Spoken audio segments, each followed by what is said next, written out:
Welcome to True Echo, where real stories echo louder than fiction. Today, we bring you the story of one man's quiet defiance that shook the very pillars of power. It's a tale of honor, injustice, and a single moment in a courtroom that changed everything. This is not just about one veteran, it's about all of us who've ever been told to sit down, be silent, or take something off that we earned. Now, let's begin. The fluorescent lights in Monroe County Courthouse buzzed with that hollow electric hum, the kind that filled up the silence between injustice and the moment someone stood up to it. Harold Jennings sat 3 rows from the front, posture perfect, not because he was proud, but because he was raised to never slouch when speaking truth. His gray suit was pressed crisp, his shoes shined mirror bright, and on his chest rested the reason everyone would remember this day, the Medal of Honor. It glinted gently above his pocket. No fanfare. No announcement. Just a quiet reminder of who Harold was, not the kind of man who asked for respect, but one who'd earned it and carried it with every step. The court was holding a probate hearing over land in Aberdeen, Mississippi, his late brother Gerald's farm. Harold wasn't a litigant. He was a witness, testifying to Gerald's character. But 5 minutes in, the judge stopped everything. Her name was Elizabeth Carrington. Tall. Stoic. Her black robe swished as she entered, eyes never touching the crowd, only the bench. She sat down like she owned the room. Maybe she thought she did. "Call the next matter," she said, voice sharp as a gavel. But it wasn't long before her gaze fell on Harold's medal, and the air shifted. "You. Sir. Step forward," she said, pointing. Harold stood. Calm. Confused. "That decoration," Carrington said, eyes narrow. "That's not standard courtroom attire. You'll need to remove it." A hush fell. You could hear the court clerk shuffle nervously. "I beg your pardon, Your Honor," Harold asked. No anger. Just the kind of tired that comes from having to explain your right to exist, again. "It's a distraction. A symbol that may influence the court," she snapped. "Remove the medal or I'll have the bailiff escort you out." And with that, silence became outrage. Not loud. Not yet. But it was there, coiled. "With all due respect," Harold said, voice even, "I wear this for the men who didn't come back with me." Carrington didn't flinch. "This isn't a military ceremony. Take it off." "No, ma'am," Harold said. She didn't hesitate. Contempt. "Remove him." That's when a 21-year-old intern named Marcus Pruitt, shaking from nerves, held up his phone. He hadn't planned to go viral. But when Harold walked out, calm, proud, and with that medal still on, the world started watching. By the time Harold Jennings stepped outside the courthouse, escorted, not handcuffed, the Mississippi sun had begun to pierce through the clouds like judgment itself. He didn't look back. He didn't need to. The silence behind him said more than any words ever could. Inside, Judge Carrington carried on with the hearing like nothing had happened. As if dismissing a Medal of Honor recipient for wearing his medal was just another procedural hiccup. But for everyone in that courtroom, especially Miles Jennings, Harold's nephew, it wasn't business as usual. It was betrayal. Miles took the witness stand moments after his uncle was removed. His hands trembled, the papers he held rattling like dry leaves. The judge, stone-faced, tapped her pen impatiently. "Mr. Jennings, we don't have all day. Do you have any documentation of the land deed or not?" Miles cleared his throat. "Yes, ma'am," he said. "But I need a moment." Carrington leaned forward, her irritation bleeding into every word. "This is a court of law, not a therapy session."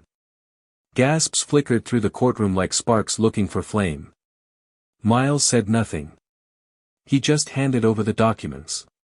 His testimony was short, unsteady. The hearing ended quickly. But nothing else would end quickly after that. Outside, Marcus Pruitt sat in his car, watching the shaky footage he'd just recorded. It was barely a minute long, but it felt like history. He didn't add a caption, didn't trim it, didn't add music or commentary. He just posted it. This happened in court this morning. Mississippi. This man is a war hero. The internet did the rest. By lunchtime, the video had spread through military forums. By mid-afternoon, it was on Reddit, Twitter, and local Mississippi Facebook pages. That evening, it hit 3 million views. Cable news producers started calling. And Harold Jennings, who hadn't given a single interview, was being talked about from Jackson to New York to D.C. And all he had done was say no. Harold spent that night in his recliner, the one with the patched-up armrest and chief, his aging mutt, curled at his feet. He didn't turn the volume up when the news showed his face. He just watched. Silent. Still wearing the medal. Calls came in. Local reporters. Veterans organizations. Even politicians. He let them all go to voicemail. Down in the courthouse the next morning, Judge Carrington took her bench with a kind of forced calm, the kind of brittle poise that only comes from knowing the tide is turning but pretending not to see the water rise. She didn't mention Harold. Not once. But she didn't have to. Because outside the courthouse, they had started arriving. Veterans. Dozens of them. Some in full dress blues. Others in jeans and jackets with patches. Some carried flags. Others wore medals of their own. They didn't chant. They didn't hold signs. They just stood. It was powerful in its silence. More powerful than any protest Carrington had ever seen. The kind of silence that demands to be heard. And from her office window, Judge Carrington looked out, just for a moment, then pulled the blinds closed.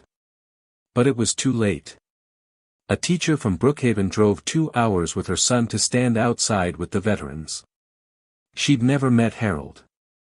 But when asked why she came, she simply said, "I wanted my boy to see what quiet courage looks like."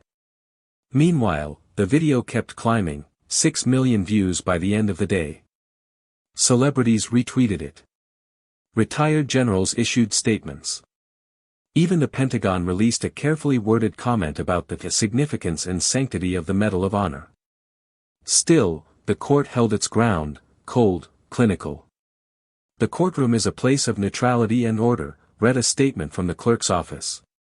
"Symbols that may influence proceedings are prohibited.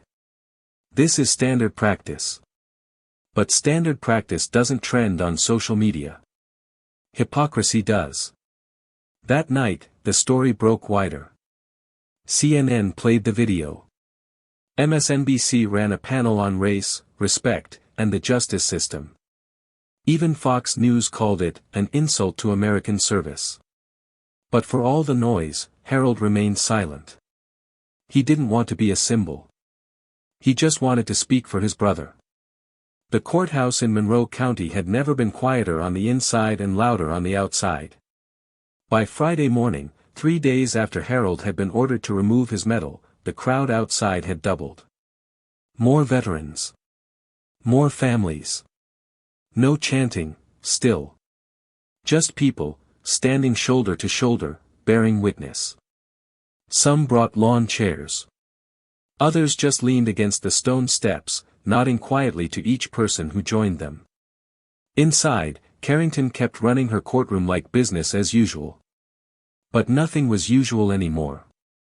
Every lawyer, every clerk, every observer who entered now did so with the weight of the moment pressing down on them. People didn't whisper about her anymore, they stared. Her gavel no longer demanded attention, it begged for distraction. But it couldn't distract from what was building. And then came the spark that set it all ablaze. A Facebook post. 6 simple lines.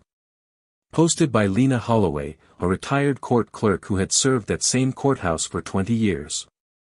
It read: Judge Carrington told a war hero to remove his medal. But let a lawyer argue a DUI case in a college football jersey and jeans.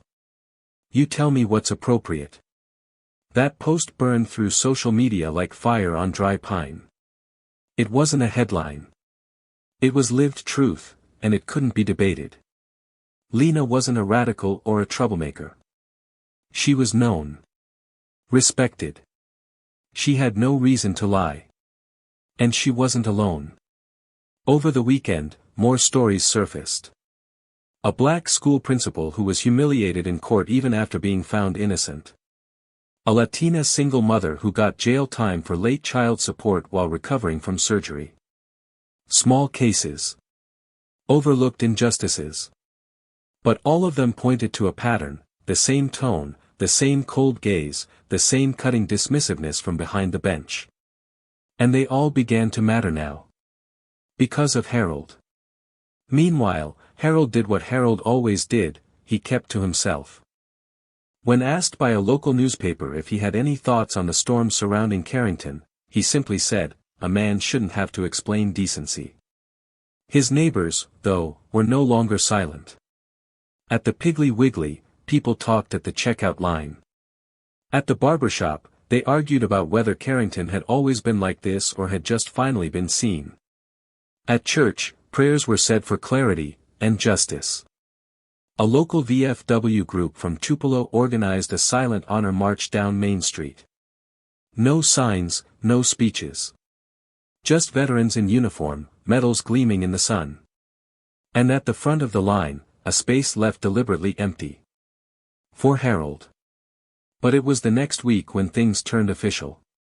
The Mississippi Judicial Review Board issued a public statement. An inquiry has been opened into the conduct and courtroom practices of Judge Elizabeth Carrington, specifically regarding potential bias and abuse of judicial discretion. It was the first time Carrington's name was mentioned in connection with formal misconduct. The dam had broken. And Olivia Chen, a young reporter for the Clarion Ledger, was ready. She'd spent days sifting through old case files. Not sensational ones. Just forgotten ones. The ones no one cared about until now.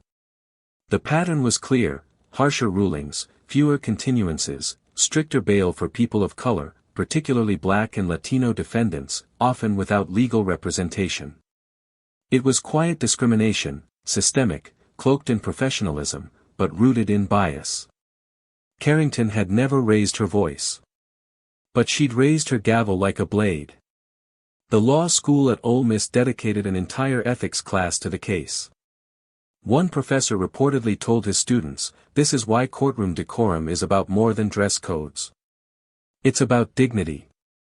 And when dignity is punished, the robe doesn't protect the judge, it reveals her." Still, Harold kept silent. Until one Thursday night, at a local fish fry at the Pontotoc VFW Hall, he finally spoke. Not for the cameras. Not for headlines. Just because the old-timers asked him to. He walked to the front with slow steps. No notes. No plan. "I've been to war," he said. "I've been broke. I've been misunderstood more times than I can count. But I've never been disrespected the way I was in that courtroom." He paused. The room was dead still. "And the thing is, I ain't mad. Not even bitter. I just think we ought to expect better from people who wear the robe." A slow clap started in the back. A man with no legs and a Vietnam ball cap clapped once, twice, then the whole room joined in. Steady. No cheers. Just that slow, heavy rhythm that meant something had landed deep. That clip went viral, too. But it wasn't fire. It was water. It didn't rage. It flowed, steady, clear, undeniable. The clip of Harold's short speech at the Pontotoc VFW didn't feature any fancy editing or booming music. Just a man in a plain shirt, standing before his peers, delivering words from the marrow of his life. And yet, that 89-second video flooded timelines across the country. Veterans wept. Teachers assigned it. Parents shared it with their children. Not because it was dramatic, but because it was real. It cut through all the noise of outrage culture and hit something deeper, truth without rage. Power without volume. That weekend, Harold Jennings became the top trending name on Twitter. But while the digital world spun, Harold stayed in his quiet home in Tupelo, sipping morning coffee on the back porch with Chief snoring by his boots. His phone buzzed, constantly. Reporters. Politicians. Documentarians. He answered none. "I already said what I had to say," he told a neighbor. "If they didn't hear it the first time, repeating it won't help." But other voices were just getting louder. By Monday morning, Good Morning America ran a national segment titled, "When the Bench Gets It Wrong." They showed Harold's original courtroom video, followed by his VFW speech, and included commentary from legal experts who said the judge's actions could warrant removal from the bench. They blurred Judge Carrington's face at first. But Olivia Chen's investigative piece changed everything. The Clarion Ledger published her exposé under the headline, "The Gavel and the Gap, a Pattern of Judicial Bias in Monroe County." It laid out 15 years of data. Carrington had handed down 73% longer sentences to minority defendants compared to white ones for similar nonviolent offenses. She denied plea agreements for Latino defendants twice as often. Her bail requirements were statistically higher for black men across the board. And while none of it was illegal in itself, the pattern couldn't be ignored. Especially not anymore. Legal scholars picked it apart. Social justice groups demanded accountability. And the Mississippi Judicial Review Board updated their statement. "We are expanding our inquiry into a formal investigation into the conduct and bias of Judge Elizabeth Carrington. We are also seeking testimony from impacted parties and prior court staff." That last part was crucial. Because staffers started coming forward. First was Denise Whaley, Carrington's longtime courtroom clerk. She didn't give a press conference. Didn't go to CNN. She just walked out of the courthouse one Thursday afternoon, carrying a cardboard box and leaving behind a post-it stuck to her computer monitor. Truth always finds its way out. Then came a former paralegal who said Carrington frequently made offhand remarks about "those people" when referring to certain defendants. Then a defense attorney shared how the judge once delayed a custody hearing for a black single mother to make time for a golf appointment, but had insisted there were no racial implications, just scheduling logistics. No more hiding. And yet, Carrington remained silent. No public statement. No apology. No explanation. Meanwhile, the county was quietly re-evaluating the Jennings land dispute, the very case Harold had come to speak about before the storm began. With public pressure mounting and Carrington under investigation, her influence was no longer feared. A substitute judge, assigned to fill the vacancy temporarily, reviewed the documents and issued a simple ruling. The land shall remain in the rightful possession of Miles Jennings. Case closed. It was over. Just like that. No ceremony. No restitution. Just a typed judgment, signed and stamped. But word spread fast. When Miles brought the paper over to Harold's house, he didn't say much. Just held it out like it was a flag. Harold read it, nodded, and smiled just slightly. "Well," he said, "guess Gerald's place gets another generation." They stood on the porch a long while. No fireworks. No speeches. Just two men in the Mississippi sun, watching the wind rustle through pine. Then came the moment that would change everything, officially. 3.5 weeks after the day Harold refused to remove his medal, the Mississippi Judicial Review Board issued its most direct statement yet.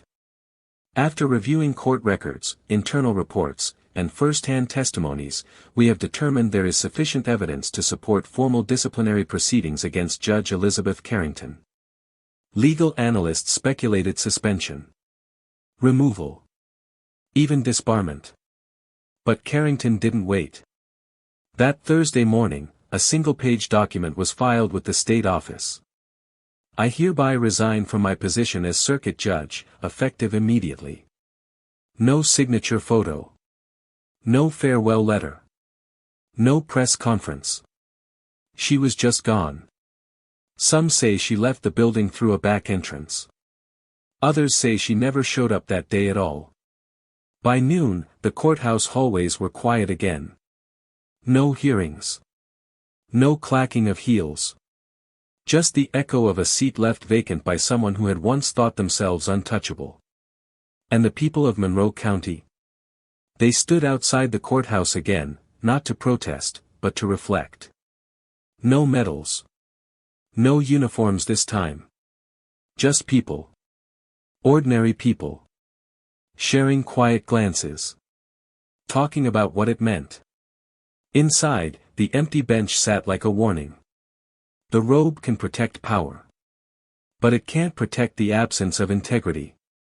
And Harold? He was home. Chief asleep in the corner. An envelope from the county still unopened on his table, the formal confirmation that Miles got to keep the farm. When a young reporter knocked to ask for his reaction to the judge's resignation, Harold opened the door in jeans and an old army cap. "I didn't ask for her to lose her job," he said. "I asked to keep my medal on." Then he looked beyond the camera lens. People think dignity is loud. But it's not. Sometimes, dignity just stands there. Quiet. And doesn't move when it's told to. The morning after Carrington's resignation, Harold woke up to the same sounds he always did, cicadas humming, Chief snoring gently by the back door, and the hum of an old coffee maker sputtering to life. But something was different. Not outside, not the porch, not the pine trees, not the rusted tomato stakes from Gerald's old garden. It was in the silence. A different kind of silence now. Not the tense hush of a courtroom expecting a gavel to drop. Not the suffocating quiet of forced humility. This silence was settled. Like the end of a long breath you didn't know you were holding. Still, the world outside hadn't stopped. If anything, it spun faster. Reporters hounded the courthouse trying to catch anyone who had worked under Judge Carrington. State representatives issued statements calling for judicial ethics reform. National outlets praised Harold's quiet courage as a model of dignity in the face of systemic bias. But inside Harold's modest home, it was business as usual. He walked Chief. He read the morning paper. He watered the dry patch of soil where Gerald's garden used to be, knowing full well it might not grow again, but honoring it anyway. He wasn't chasing vindication. He hadn't asked for a revolution. He just refused to take off something sacred. But the world wasn't done listening to Harold Jennings. A week after Carrington's resignation, a military honor society in Virginia invited Harold to speak at a ceremony for new Medal of Honor recipients. At first, he declined. He never liked the spotlight, not after Vietnam, not after the medal ceremony at the Pentagon, and certainly not now. But then a letter arrived in the mail, written in looping blue cursive.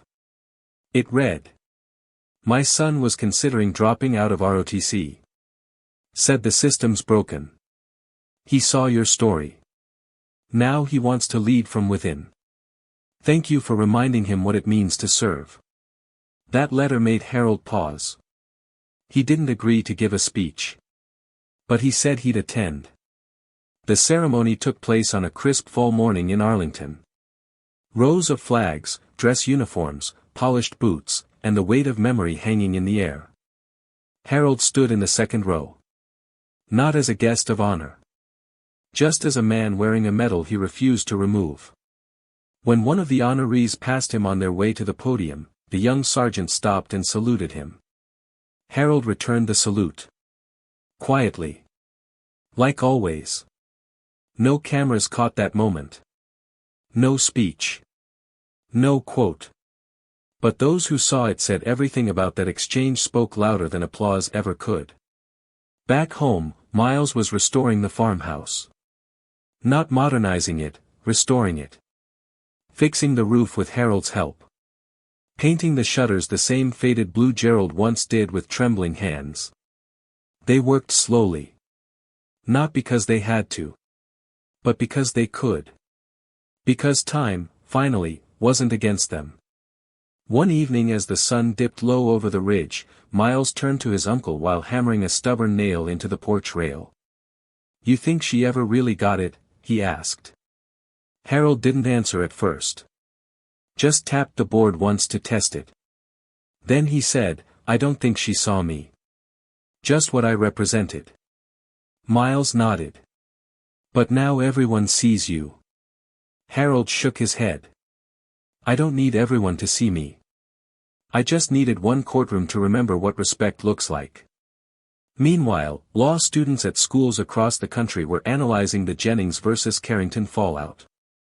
At Howard University, a professor dedicated an entire module to institutional bias and personal dignity, the case of Harold Jennings. Students wrote essays, debated reforms, rewatched the footage of Harold standing, calm and quiet, and saying, "With all due respect, I wear this for the men who didn't come back with me." Some said it changed how they viewed the justice system. Others said it changed how they wanted to enter it. For them, Harold wasn't just a veteran, he was a lesson. And not one found in a textbook. But Harold never saw himself as a symbol. When a big-time documentary filmmaker reached out with a proposal for a feature film, Harold simply replied, "I'm not a movie." He didn't want to be anyone's headline. He just wanted to plant tomatoes again. To walk Chief down the same gravel path where Gerald once fixed a fence. To wear his medal not for the court, not for the country, but for the memory of men who never got to see what justice looked like. One morning, a young black Marine recruit showed up at Harold's house unannounced. He was nervous. Holding his cover in his hand.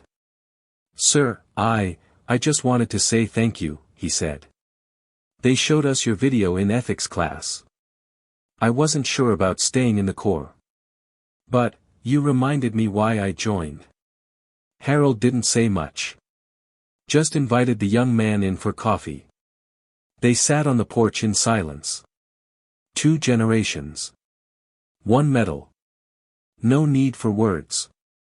Just the sound of dignity, sitting still. The seasons began to shift in Mississippi, the days growing shorter, the air tinged with the scent of pine and distant bonfires.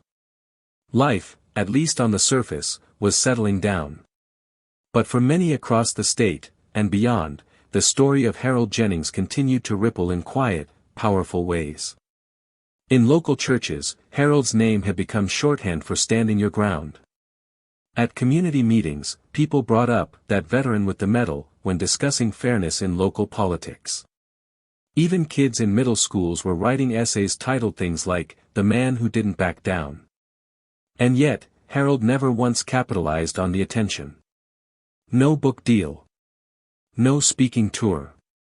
No merchandise or slogans. He just kept living. Fixing the steps at the back of the farmhouse with Miles. Attending the Sunday potluck with Chief in tow. Donating quietly to a local scholarship fund in Gerald's name.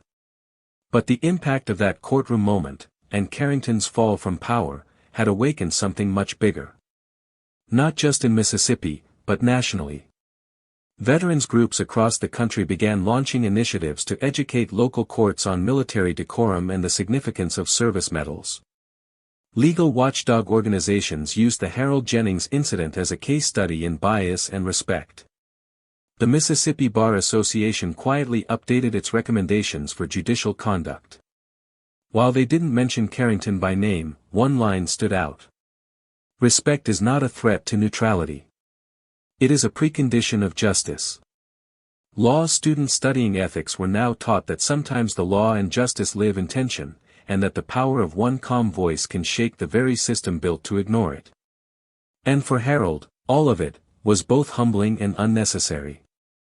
"I didn't mean to teach a lesson," he told one interviewer from a small-town radio station. "I just meant to tell the truth. That ought to be enough." But even Harold knew the story wasn't really about him anymore. It had become a mirror for the system, forcing people to look at who got respected in a courtroom, and who got removed. One autumn evening, Harold received a letter from a judge in another state. Handwritten. No letterhead. Just a name and a story. "Mr. Jennings. I watched the footage of your hearing. I've sat on the bench 17 years. I thought I was fair. But I realize now how many small ways I've asked people to remove their medals, not literal ones, but their identity, their pride, their presence. You taught me something. I'm sorry you had to. Judge Richard Hill, Wyoming. Harold read the letter twice. Then folded it gently and placed it in the same shoebox that once held his Medal of Honor. Next to an old photo of Robbie Dale Wallace. Next to Gerald's worn army patch. Next to the handwritten eulogy he gave the day his mother passed. Memories, packed with purpose. Carrington, meanwhile, had vanished from public view. She'd sold her home in Monroe County and, according to quiet courthouse whispers, moved north, some said to Maine, others to Virginia. But her name remained. Not in glory, but as a cautionary tale. No judge in the county dared speak of her decisions anymore without drawing sharp looks. And every new appointment to the bench was measured not just by credentials, but by compassion. In the end, Carrington had left more than an empty chair. She'd left a warning: robes don't make you righteous. Power does not mean wisdom. And no courtroom should ever be louder than the dignity of the people in it. One chilly morning, as Harold sat on the back porch sipping black coffee, Miles came out and said, "You know they're still asking for interviews?" "I figured. You gonna talk to any of them?" Harold looked out at the ridge where his brother used to teach him how to spot deer prints in the brush. "No," he said. "Because the story's already been told." He tapped the side of his chest, just above the pocket where the medal still sat, pinned straight and quiet. "Every time I wear this, I'm speaking." Miles nodded. "Well, they're listening." Later that week, a package arrived in the mail. No return address. Just a white envelope inside with a single sentence written on elegant stationery. "Because of you, I didn't give up." Inside the envelope, a folded American flag. Harold ran his fingers across the stitching.